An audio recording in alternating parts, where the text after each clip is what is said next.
બનાસકાંઠાના દાંતામાં ધારાસભ્યના રાજીનામાની વાત વચ્ચે ધારાસભ્ય કાંતિ ખરાડીનું નિવેદન સામે આવ્યું છે। ત્યારે આ નિવેદનમાં કાંતિ ખરાડીએ ખુલાસો કર્યો છે કે હું ક્યાંય જવાનો નથી। ભાજપના નવરા વર્કરો વાત ફેલાવે છે। મારા વોટરોને વિશ્વાસ છે, હું ક્યાંય નહીં જાઉં।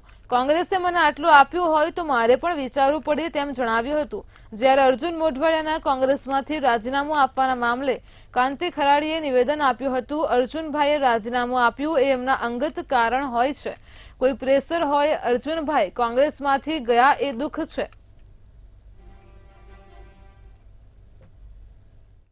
કે હું એક કોંગ્રેસના એક વર્કર તરીકે, કોંગ્રેસના એક સૈનિક તરીકે ગ્રામ પંચાયતના સરપંચ, તાલુકા પંચાયતના પ્રમુખ, જિલ્લા પંચાયતમાં 5 વર્ષ ત્રીજી વખતે કોંગ્રેસમાંથી ધારાસભ્ય પદેથી ચૂંટાઈને આવું છું। મારા વિસ્તારમાંથી જનતાએ મને સાથ અને સહકાર આપ્યો છે। એ જ રીતે હું મારા જનતા પ્રત્યે વિશ્વાસ ગુમાવવા તૈયાર નથી અને વિશ્વાસ મારા ઉપર જે પ્રજાએ મૂક્યો છે એ જ રીતે હું કાયમી માટે કોંગ્રેસનો છું, કોંગ્રેસમાં રહેવાનો છું અને કોંગ્રેસના વર્કર તરીકે લોકોની સેવા કરવા માટે આવ્યો છું। એટલે અત્યારે જે વાતો ચાલે છે એ તદ્દન ખોટી છે અને આજે પણ નહીં ને કાલે પણ હું ભાજપમાં જોડાવાનો નથી। હું કાયમી માટે કોંગ્રેસનો છું અને કોંગ્રેસમાં રહેવાનો છું।